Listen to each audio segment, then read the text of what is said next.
آل عمران کی ایک بہت ہی مشہور و معروف آیہ ملیکہ کی تلاوت کی. یوں تو سارا قرآن مجید اللہ کی ذات نے بنی نوع انسان کی ہدایت کے لیے نازل فرمایا. بسم اللہ کی بے سے لے کر والناس کی سین تک پورا قرآن انسان کی ہدایت کے لیے نازل ہوا. اور اس کتاب کے آغاز میں اللہ کی ذات نے اس کتاب کی تعریف خود فرمائی. ذالک الکتاب لا ریب فیہ، یہ وہ کتاب ہے جس میں کوئی شک نہیں. بے شک بے شک. آپ نے دنیا میں مختلف مصنفین کی کتابوں کا مطالعہ کیا ہوگا، لیکن کسی کتاب لکھنے والے نے کتاب کے بارے میں فیصلہ خود نہیں کیا، قارئین پہ چھوڑا کہ آپ پہلے کتاب کا مطالعہ کریں پھر نتیجہ اخذ کریں کہ اس کتاب میں کوئی عیب ہے یا نہیں. لیکن قرآن اللہ کی واحد کتاب ہے، اس کے بارے میں فیصلہ قارئین اور پڑھنے والوں نے نہیں کرنا، بلکہ بھیجنے والے نے فیصلہ کر دیا کہ جس طرح میں بے عیب ہوں اسی طرح اس کتاب کو بے عیب بنا کے تم میں بھیج رہا ہوں. اور دوسری بات، خالق کائنات نے اپنی مخلوق سے مخاطب ہو کے ایک پیغام بھی دیا کہ جو چیز بھی تمہیں میری طرف سے ملے گی وہ اسی طرح ہی بے عیب ہوگی جس طرح میری ذات بے عیب ہے. یعنی اگر کتاب کی صورت میں آئے تو وہ بھی بے عیب ہوگی، اگر پیغمبر کی صورت میں آئے تو پیغمبر بھی بے عیب ہوگا، اگر امام کی صورت میں آئے تو امام بھی بے عیب ہوگا. جو چیز بھی میری طرف سے تجھے ملے. میں آپ سے ایک سوال کر کے بات آگے بڑھاتا ہوں. اگر اللہ انسان کو اجازت دے دیتا کہ تم خود ہی کتاب بنا لو تو پھر انسان سے بتائیے کہ یہ قرآن اس شکل میں ہوتا نہیں. جس طرح بندے کا مزاج ہوتا، جس طرح اس کی سوچ ہوتی، جس طرح اس کی تھنکنگ ہوتی، جس طرح اس کا فرقہ ہوتا، اسی طرح کتاب ہوتی. کتاب خالق نے بنائی ہے، اسی لیے منفرد کتاب ہے. کسی کے نظریے کو اللہ نے شامل نہیں کیا، اپنے فیصلوں کو اس میں شامل کیا ہے. اور میں نہیں اسی طرح اگر بندے کو کہا جاتا کہ تم نبی بھی بنا لو تو نبی بھی پھر بندوں جیسا ہوتا، جیسے چننے والے ہوتے ویسے ان کا منتخب کردہ نبی ہوتا. اور اگر کہتا کہ امام بھی تم خود بنا لو تو کچھ امام تو ہمارے سامنے موجود ہیں جن کے بارے میں اللہ نے کہا کہ کچھ لوگ ایسے امام بنا لیں گے جو بندوں کو جہنم کی طرف دعوت دیں گے. بے شک. آگے کیا کہا؟ ہدی للمتقین. اب مقصد نزول قرآن کیا ہے کہ یہ متقیوں کے لیے ہدایت ہے. اب پھر یہ پورے کا پورا قرآن چاہے کسی کی خدا ثناخوانی کر رہا ہے، چاہے کسی کی مذمت کر رہا ہے. میں اور اسے آسان کروں، اگر کسی پہ سلوات پڑھ رہا ہے تو وہ بھی ہدایت کے لیے، کسی پہ لعنت کر رہا ہے تو وہ بھی ہدایت کے لیے. کسی پہ سلوات پڑھ رہا ہے تو وہ بھی ہدایت کے لیے، اور کسی پہ لعنت کر رہا ہے تو وہ بھی ہدایت کے لیے. تو یاد رکھو دوستو، اگر اس خدا نے چند ہستیوں پہ درود پڑھنے کا حکم دیا ہے تو پھر سمجھ جا ہدایت کے لیے ہے، اور اگر کسی پہ لعنت کا حکم دیا ہے وہ بھی ہدایت کے لیے دیا ہے. اگر آپ قرآن کو عمیق نظروں سے دیکھیں تو یقین جانیں قرآن دو ہی چیزوں پہ مشتمل ہے، یا کسی کی تعریف ہے بے شک، یا کسی کی مذمت ہے. بے شک. جو تعریف کے قابل تھے ان کی خالق نے تعریف کی، جو لعنت کے مستحق تھے ان پہ لعنت بھیجی. پھر ہمارے لیے ہدایت کیا ہے کہ تمہیں یہ یاد رکھنا ہے جن پر میں صلوات بھیج رہا ہوں تم نے بھی ان پہ صلوات بھیجنی ہے. جن پر میں لعنت بھیج رہا ہوں خبردار کسی مخلوق سے میرا رہنا. جب میں خالق ہو کے رد نہیں کرتا تو مخلوق ہو کے رد کیسے کرتا؟ دوستو لیکن یہاں پہ تھوڑا سا ڈفرنس ہے جو میں آپ کے سامنے بیان کرنا چاہتا ہوں. ان اللہ و ملائکاتہ یصلون علی النبی. کتنی عظیم ذات ہے پیغمبر اسلام کی. ان اللہ یعنی لفظ تاکید ہے قرآن مجید میں. یقیناً میں اللہ. کیا بندوں کو اللہ یقین دلائے گا؟ کیا اللہ بندوں کو یہ بتائے گا کہ میری بات کا یقین کرو؟ وہ تو قدرت قاہرہ سے بھی منوا سکتا ہے, وہ تو سختی سے بھی منوا سکتا ہے, لیکن اس نے کہہ رکھا ہے لا اکراہ فی الدین, دین میں جبر نہیں ہے. اگر پسند آئے تو دین کو قبول کر لو, اگر نہ پسند آئے تو تمہاری مرضی ہے. میرا کام ہے دین کا پیغام پہنچانا, وہ بھی کسی عام ذرائع سے نہیں, معصوم بندوں سے تم تک پیغام پہنچانا. لا اکراہ فی الدین, دین میں جبر نہیں. تو آج ہمیں جبر کا سامنا کرنا پڑ رہا ہے کہ جی آپ اپنی اذانوں میں یہ چیزیں نہ پڑھیں, اپنے خطبوں میں یہ چیزیں نہ پڑھیں. وہ جب خدا نے جبر نہیں کیا, نبی نے جبر نہیں کیا, علی نے جبر نہیں کیا, تو ملا کون ہوتا ہے ہم پہ جبر کرنے والا؟ 1400 سال سے ہم اشہد ان علی ولی اللہ پڑھ رہے ہیں, تمہیں تکلیف کیا ہے؟ اگر تو نہیں سننا چاہتا تو نہ سن. ہم نے کہنے سے نہیں ڈرنا, ہم نے کہنے سے نہیں ڈرنا. اس کے پیچھے ہماری قربانیاں ہیں. کسی نے سولی چار پہ علی کی صداقت کا اعلان کیا, کسی نے جان دے کے علی کے نام کو بلند کیا. بے شک بے شک. اور پھر یہ بھی میں باور کرانا چاہتا ہوں, اور آپ لوگوں کا بھی اگر کسی سے سامنا ہو جائے, اور اکثر یہ زندگی میں ہوتے رہتے ہیں, روز ہوتے رہتے ہیں, بزرگوں نے بتا دیا, تو ان سے یہی آپ کہہ دیں بھائی آپ علی سے دشمنی رکھتے ہیں نا, زیادہ بات تو یہی ہے نا. آپ نہیں مانیں گے تو ماننے کی ضرورت بھی نہیں. بھائی اللہ کو کوئی نہ بھی مانے تو اللہ کی شان میں فرق پڑ سکتا ہے, رسول کو کوئی نہ بھی مانے رسول کو فرق پڑ سکتا ہے, علی کو کوئی بھی نہ مانے علی پھر بھی علی ہے. سمجھ آئی؟ وَيَقُولُ الَّذِينَ كَفَرُوا لَسْتَ مُرْسَلًا قُلْ كَفَىٰ بِاللَّهِ شَهِيدًا بَيْنِي وَبَيْنَكُمْ وَمَنْ عِندَهُ عِلْمُ الْكِتَابِ. سورہ رات میں اللہ نے ارشاد فرمایا میرا حبیب جو لوگ تجھے کافر کہہ رہے ہیں, تجھے رسول نہیں مانتے, کافروں کے قول کو اللہ نے کافروں کا قول کہا کہ کافر کہہ رہے ہیں کہ تو اللہ کا رسول نہیں. گھبرانے کی ضرورت نہیں, تجھے کوئی بھی نہ مانے تو پھر بھی رسول ہے. تجھے کوئی بھی نہ مانے تو پھر بھی رسول ہے, اور تو نے ان کے سوال میں چپ بھی نہیں رہنا اور کہنا ہے وَيَقُولُ الَّذِينَ كَفَرُوا لَسْتَ مُرْسَلًا. آپ نے کیا کہنا ہے؟ قُلْ كَفَىٰ بِاللَّهِ شَهِيدًا بَيْنِي وَبَيْنَكُمْ. انہیں کہہ دے کہ میری رسالت پہ گواہ کافی ہے اللہ, اور ایک وہ بندہ جس کے پاس پوری کتاب کا علم ہے. اگر کوئی تیسرا نہ بھی ہو تو مجھے گواہ کی ضرورت پیش ہی نہیں ہے. مجھے گواہ کی ضرورت نہیں. اب دن میں کتنی بار مسلمان رسول کی رسالت کی گواہی دیتے ہیں؟ وہ 2 دفعہ کہتے ہیں اذان میں. ہر اذان میں کتنی دفعہ کہتے ہیں؟ تو دن میں کتنی دفعہ ہو گیا؟ 10 دفعہ. تو یہ رسول کی ضرورت نہیں ہے کہ تم گواہی دو تو وہ رسول ہے. وَاسْتَشْهِدُوا شَهِيدَيْنِ مِن رِجَالِكُمْ. سورہ بقرہ میں اللہ نے ارشاد فرمایا تم جب بھی دعویٰ کرو کوئی تمہارے 2 گواہ ہونے چاہیے. تو اللہ نے گواہی کا نصاب تو پورا کر دیا, ایک گواہ کے طور پہ اپنے آپ کو رکھ دیا, ایک اسے رکھا جس سے ساری کتاب کا علم عطا فرما دیا.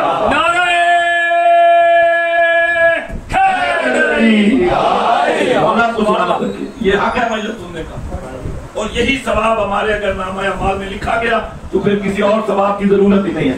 میرے چھٹے امام فرماتے ہیں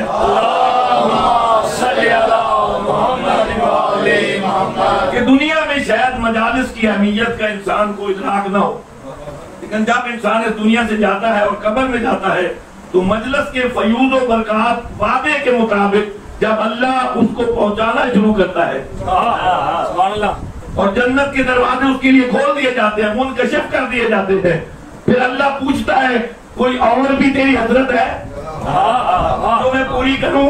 تو وہ اللہ کی بارگاہ میں یہی کہے گا میرے اللہ مجھے دوبارہ زندگی دے سکتا ہے؟ دے سکتا ہے. اللہ کہتا ہے زندگی کس لیے مانگنا چاہتا ہے؟ کہتا ہے جو پہلی زندگی میں نے وہ ٹائم مجلس کے بغیر گزارا ہے, اگر دنیا میں جاؤں تو میں ساری زندگی مجلس حسین کو اعتماد کرتا رہوں.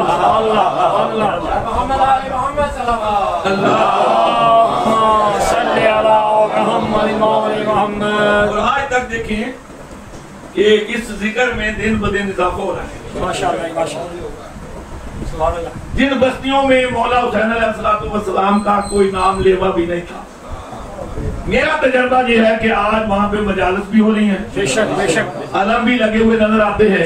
خدا کی قسم کسی مومن کو کوئی اور چیز متاثر نہیں کرتی.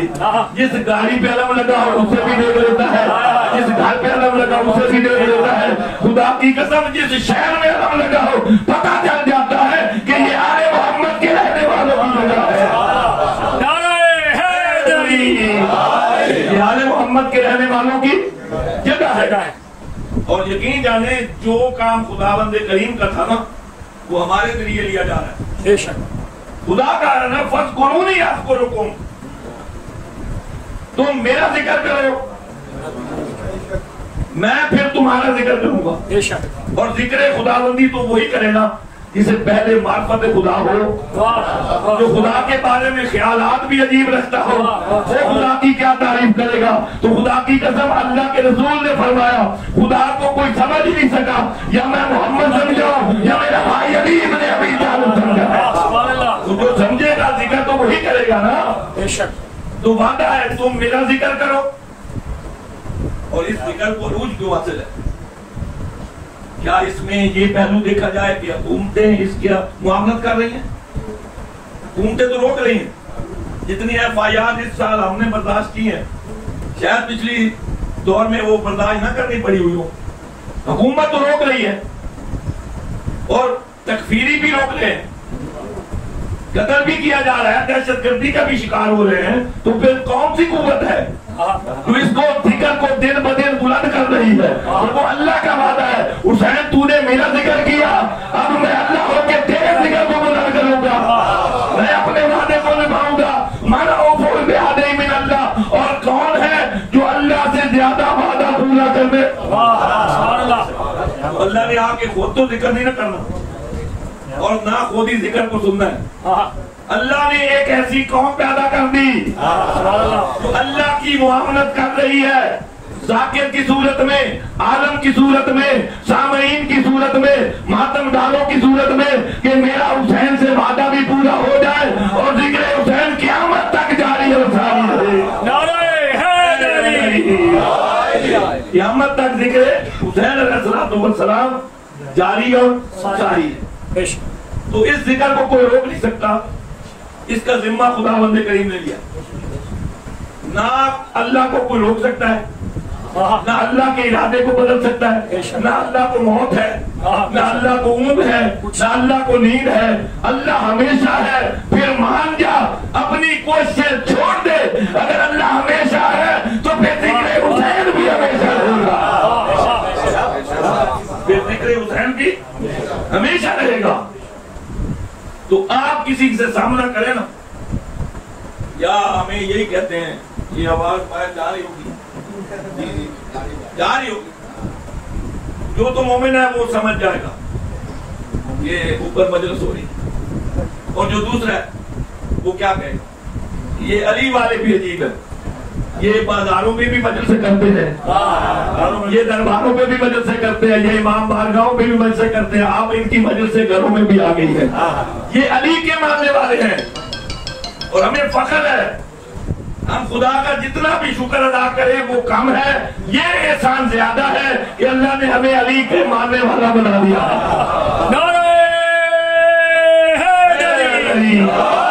اللہ نے ہمیں حسین بادشاہ، علی شہنشاہ، حسین بادشاہ، محمد والے محمد بلند تر سلامات. اللہم صلی علی محمد مولا محمد. مولا کو سلامت رکھے. تو یہ جتنے بھی فتاوی ان کی طرف سے آتے ہیں تو یہ محرم جب شروع ہوتا ہے اسی وقت ان کے فتوے شروع ہوتا ہے. 355 دن یہ ہمارے ساتھ اٹھتے بھی ہیں، بیٹھتے بھی ہیں، کھاتے بھی ہیں، پیتے بھی ہیں، شادیوں میں بلاتے بھی ہیں، مردوں پہ آتے بھی ہیں. جب 10 دن شروع ہوتے ہیں نہ یہ سلام لیتے ہیں، نہ بلاتے ہیں، نہ آتے ہیں. سمجھ آ گئی ہمارے سے دشمنی نہیں ہے، دشمنی حسین ابن علی سے ہے. رکھ لو دشمنی. ہم نے تو حسین کے دامن کو تھاما ہے، قیامت تک ہم حسین کے دامن کو تھامے رکھیں گے.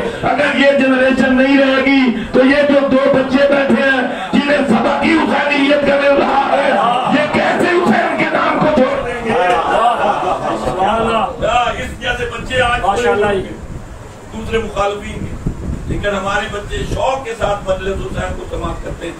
اور سلام کرتا ہوں ان ماؤں کو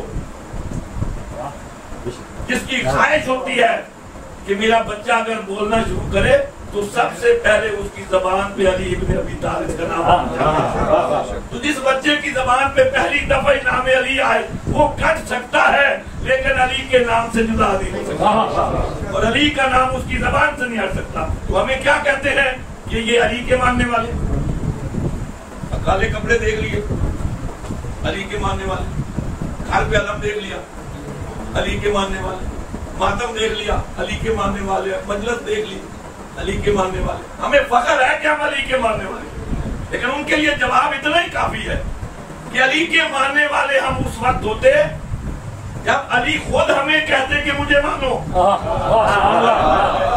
میں نے بڑی بات کر دیا، علی نے کسی کو نہیں کہا کہ میں تمہارا امام ہوں، میرا چہرہ دیکھنا عبادت ہے، میری ذکر کرنا عبادت ہے، مجھ سے محبت رکھنا عبادت ہے، میں اس کا مولا ہوں جس کے رسول۔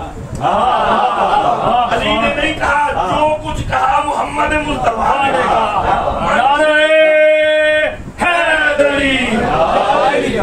جو کچھ کہا وہ محمد مصطفیٰ نے کہا۔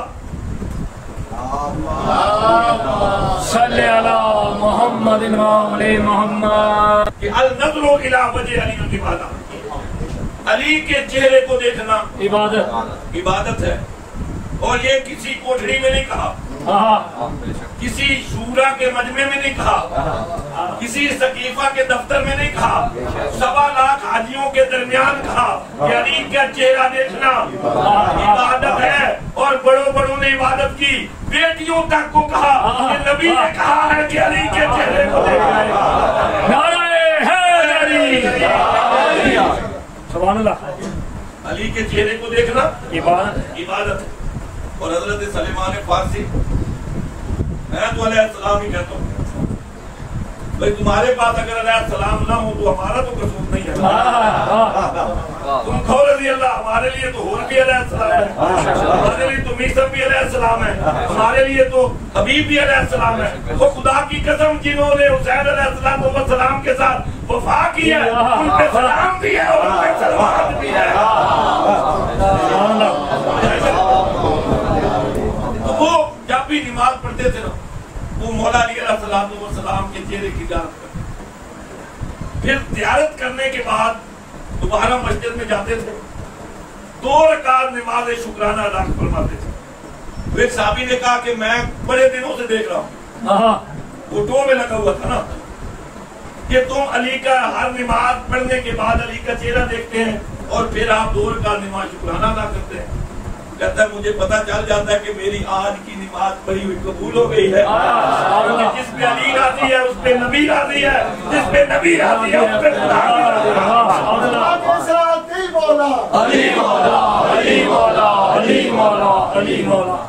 جس پر علی راضی ہے اس پہ نبی راضی ہے، اور جس پہ نبی راضی ہے اس پہ خدا راضی ہے۔ سب کو کہا کہ علی کا چہرہ دیکھنا عبادت ہے۔ ایک شخص مجمع سے اٹھا، یا رسول اللہ آپ قیامت تک نبی ہیں یا نہیں؟ بے شک۔ مولا کہتے ہیں آپ قیامت کی حد کیوں لگاتے ہو؟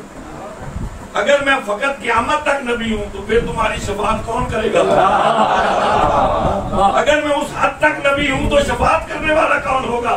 جب تک خدا ہے میں اس وقت تک نبی ہوں، اور جب سے خدا ہے میں اس وقت سے نبی ہوں۔ تو یا رسول اللہ اگر آپ لامحدود وقت تک نبی ہے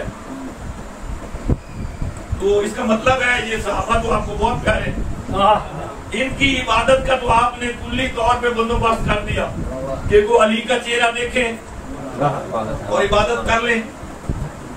علی نے ہمیشہ تو دنیا میں رہنا نہیں،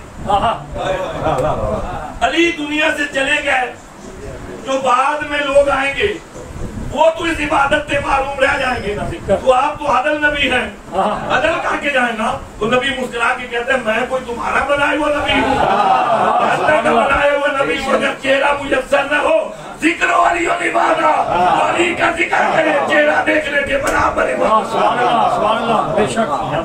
ایک شخص اور اٹھا، میں تجھے سلام کرتا ہوں. اس نے جس بھی نیت سے قبلہ صاحب پوچھا ہے نا، ہمارے فائدے کے لیے پوچھا. بے شک. اس نے کہا مولا کوئی ذکر بھی نہ کرنے دے. مشکل حالات آ سکتے ہیں نا. ہم نے زمانے دیکھے ہیں کہ علی کا ذکر لینا بھی اس پہ بھی تعدیل لگ جاتی تھی. پاک نبی نے مسکرا کے کہا کہ دلوں کے پہرے یا خدا کے ہوتے ہیں یا مصطفیٰ کے ہوتے ہیں. کوئی چہرہ بھی نہ دیکھنے دے، ذکر بھی نہ کرنے دے. حب علی و دیوانہ، دل میں تو کوئی نہیں داخل ہو کے دیکھتا کہ کس کی محبت ہے. تو خود تلاش کر لینا. اگر دل کے کسی گوشے میں علی کی محبت ہے تو سمجھ جا میرا ہر کام عبادت ہو رہا. نعرہ حیدری. میرا ہر کام عبادت ہو رہا ہے. تو ہم نے علی علیہ السلام کو مانا ہے تو علی کے کہنے سے نہیں مانا. اگر علی مولا کے کہنے سے مانتے پھر ہوتے علی کے ماننے والے. سارا کچھ منوایا تو نبی نے، اور جو نبی کی ہر بات کو مانے وہی سنت پہ عمل کرتا ہے. اور وہی سنی کہلاتا ہے جو نبی کی ایک سنت کا بھی انکار کرے وہ سنیت سے فارغ ہو جاتا ہے.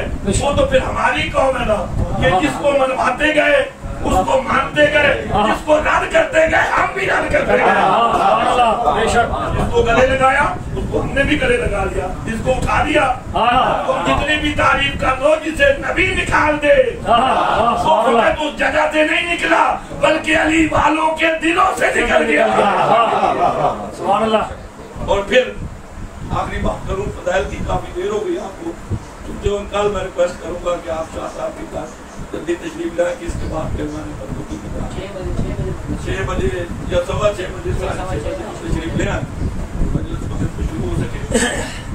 تو مولا علی علیہ السلام کی ذات کو کس نے منوایا؟ رسول خدا. اور اس رسول خدا کے بارے میں اللہ نے بہت ہی سند کے طور پہ ایک آیت پیش کی کہ وما ينطق عن الهوى ان هو الا وحی. یہ میرا وہ مقدس نبی ہے، جب تک میں نہیں کہتا یہ تم جیسے سے بات نہیں کرتا. تو سمجھ آ گئی نبی نے بھی اپنی مرضی سے نہیں منوایا، خدا نے منوایا ہے تو نبی نے منوایا ہے. اور پھر خم غدیر پہ تو آیت نازل کر کے اللہ نے علی کی عظمت پہ مور ثبت کر دی. علی کو اپنی مرضی سے نہیں کہا یا ایھا الرسول بلغ ما انزل الیک من ربک، اے میرے رسول اس چیز کی تبلیغ کر دے جو میں تم پہ پہلے ہی نازل کر چکا. نعرہ حیدری. یہ ماضی کا صیغہ ہے، ما انزل ماضی کی بات ہے، یعنی قرارداد پہلے پاس ہو چکی ہے. بے شک. آج اعلان کا دن ہے. بے شک. اور یاد رکھیں بسم اللہ کی بے سے لے کر والناس کی سین تک پورے قرآن کا مطالعہ فرمائے نا تو کسی جگہ پہ اللہ نے اپنے حبیب کو رسول کہہ کے مخاطب نہیں. یہ پہلی آیت ہے جس میں رسول کہہ کے مخاطب. کہیں مدثر کہا، کہیں مزمل کہا، کہیں یاسین کہا، کہیں سید کہا، کہیں سردار کہا. یہاں رسول کیوں کہا؟ یہاں عہدے سے پکارا، سبحان اللہ، محبوب کی حیثیت سے نہیں. تو میرا رسول ہے. اب جو رسول بن کے اعلان کرے گا وہ ذاتی نوعیت کا نہیں ہوگا، وہ سرکاری نوعیت. وہ کس نوعیت کا ہو جائے گا؟ سرکاری نوعیت کا. اور جو سرکاری ہوتا ہے وہ دین کا حصہ ہوتا ہے.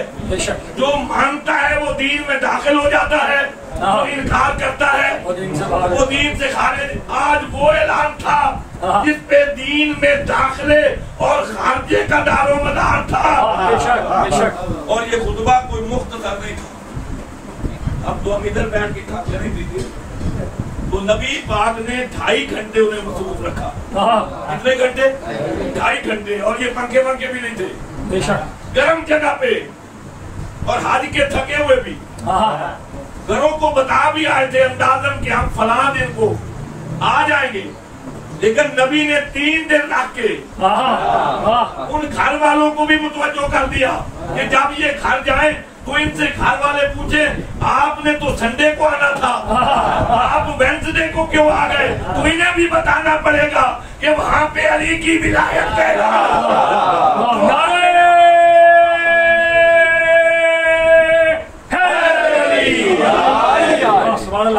ان کو بھی باخبر رکھا جائے. 2.5 گھنٹے کا خطبہ دیا. اور 2.5 گھنٹے کے خطبے کے بعد کہا لست اولا بکم من انفسکم. نبی نے ایک سوال کر دیا کیا میں تمہارے نفوس پہ اولا نہیں ہوں؟ اور آسان کر کے سمجھاؤں, کیا میں تمہارے نفوس پہ حق کے تصرف نہیں رکھتا؟ کیا میں تمہاری جانوں کا مالک نہیں ہوں؟ کیا میں تمہاری اولاد کا مالک نہیں ہوں؟ کیا میں تمہارے مالک نہیں ہوں؟ کیا میں تمہارا سردار نہیں ہوں؟ کیا تم میرے نوکر نہیں ہو؟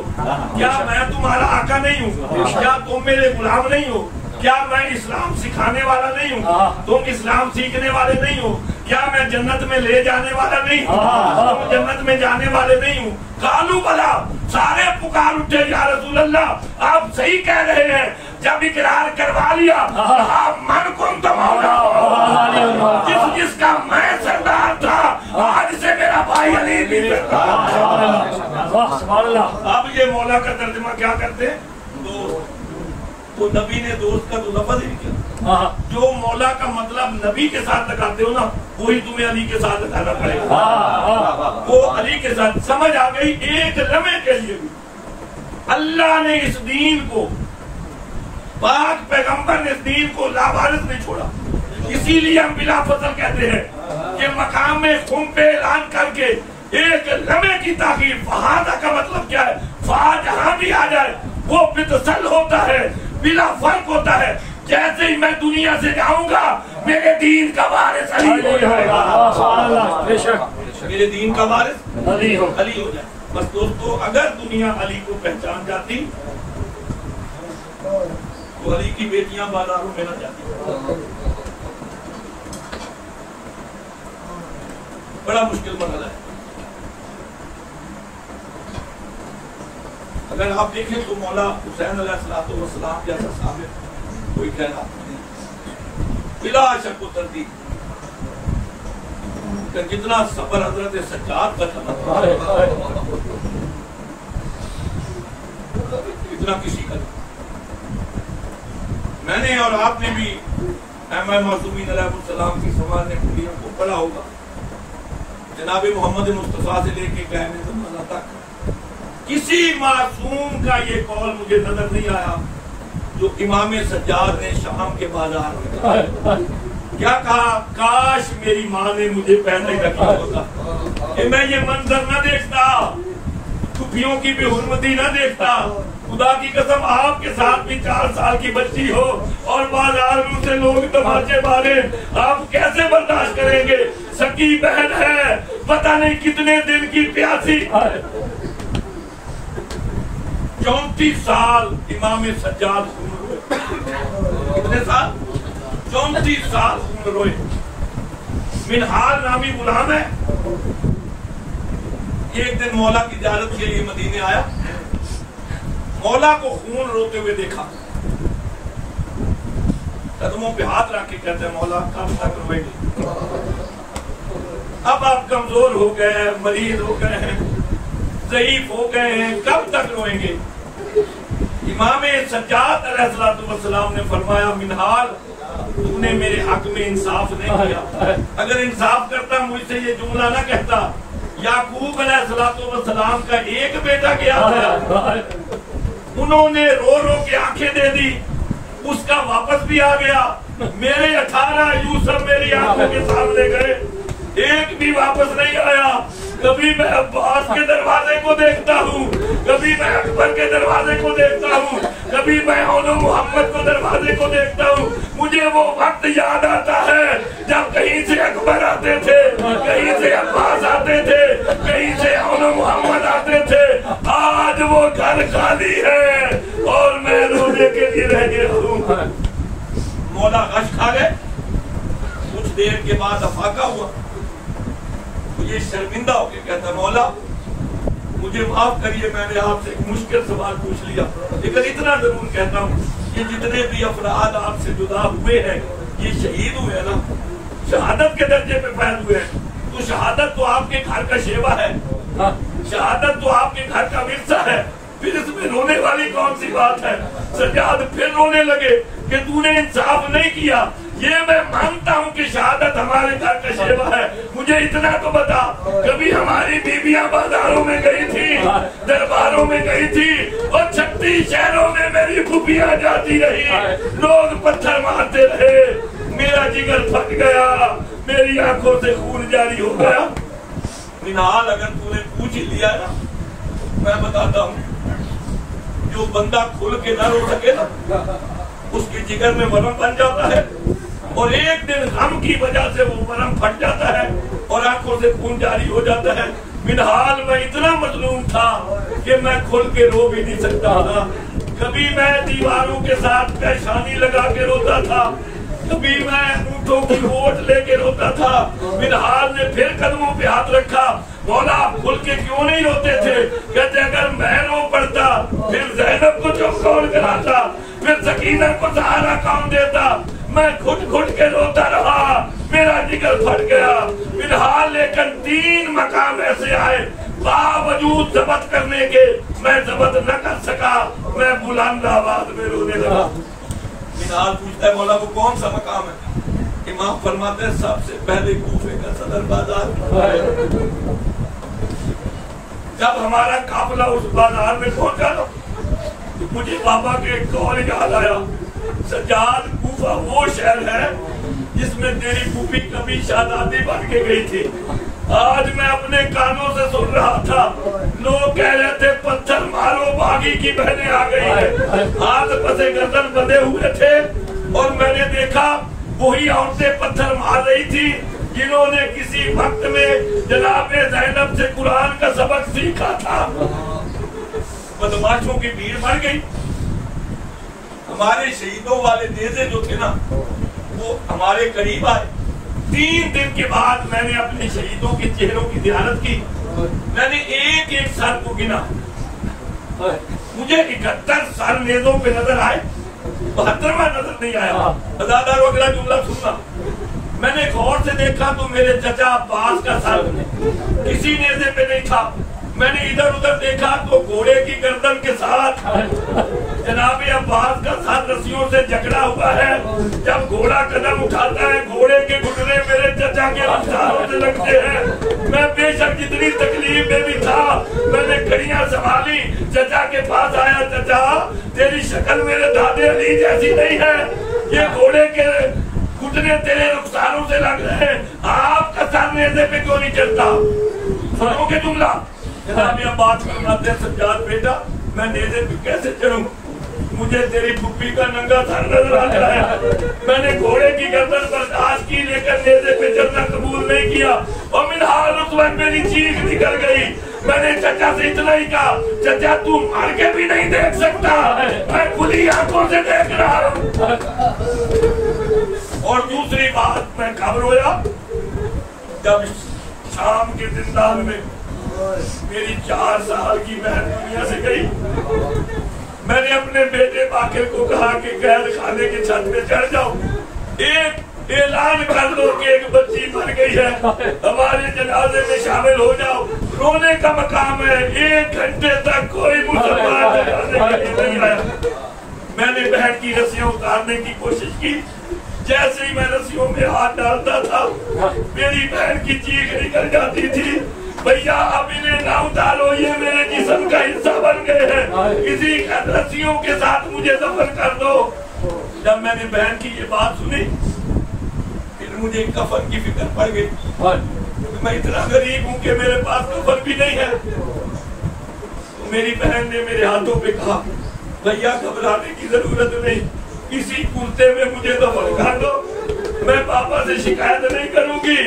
میں دھاڑے مار کے رونے لگا، بابا حسین تیرے کپڑے تو جنت سے آئے تھے، تیری بچی کو بغیر کفن کے دفن کر رہا ہوں۔ اس وقت میری چیخیں نکل گئی۔ اور تیسری بات کا اب میں 2 جملے کہوں گا، مولا ہمیں برداشت کرنے کی توفیق عطا فرمائے۔ بچے کھچے قافلے کو لے کر امام سجاد کربلا کی سرزمین پہ آئے، آپ نے میرے جملے کو نہیں سمجھا، بچے کچے میں بڑا مصیب ہے۔ جب یہ بیویاں کربلا سے شام کی طرف روانہ ہوئی تھی تو ان کی تعداد 64 تھی، جب واپس آئی تو صرف 12 رہ گئی۔ اب ہمیں کہتے ہیں کہ آپ روتے کیوں ہیں؟ مجھے بتاؤ وہ 52 بیویاں کہاں گئی؟ کوئی کسی صحرا میں مر گئی، کوئی کسی زندان میں مر گئی، کوئی پتھر لگنے سے مر گئی، بس بچے کچے قافلے کو، اور 84 بچوں میں سے ایک بچہ بھی واپس نہیں آیا۔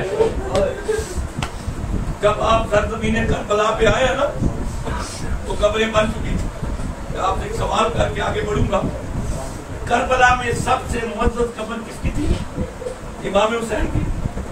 تو چاہیے تو یہ تھا کہ مولا اس قافلے کو لے کر امام حسین کی قبر پہ جاتے، لیکن تاریخ الٹ کہتی ہے سارے قافلے کو لے کر حضرت عباس کی قبر پہ گئے، اپنے آپ کو مولا کی قبر پہ گرا دیا۔ میرا چچا عباس، وہ میرا وفادار چچا، وہ میرا غیرت مند چچا، ایک بار قبر سے باہر آ، میری مظلومی کو دیکھ، ان بیویوں میں پہچان کے بتا کہ زینب کون ہے۔ میں آپ سے ایک دعوت فکر دے رہا ہوں، ہماری بھی بہنیں دوسرے شہروں میں رہتی ہیں، آپ کی بھی رہتی ہوں گی، اگر سال کے بعد بھی آئے تو ہم پہچان جاتے ہیں نا۔ عباس قبر سے باہر آئے، بغا اور ہر بیوی کو دیکھا، چیخ نکل گئی، سجاد بیٹا مجھے بتا ان میں زینب کون ہے، مجھ سے پہچانی نہیں جاتی۔ جناب زینب نے ہاتھ بلند کیے، میں تیری بہن زینب ہوں۔ جب ہاتھوں کو دیکھا عباس نے کہا یہ رسیوں کے نشان کیا ہے؟ بی بی فرماتی ہے سال برابر میں شام کی قید نبھا کے آئی ہوں۔ واخر دعوانا الحمدللہ رب العالمین۔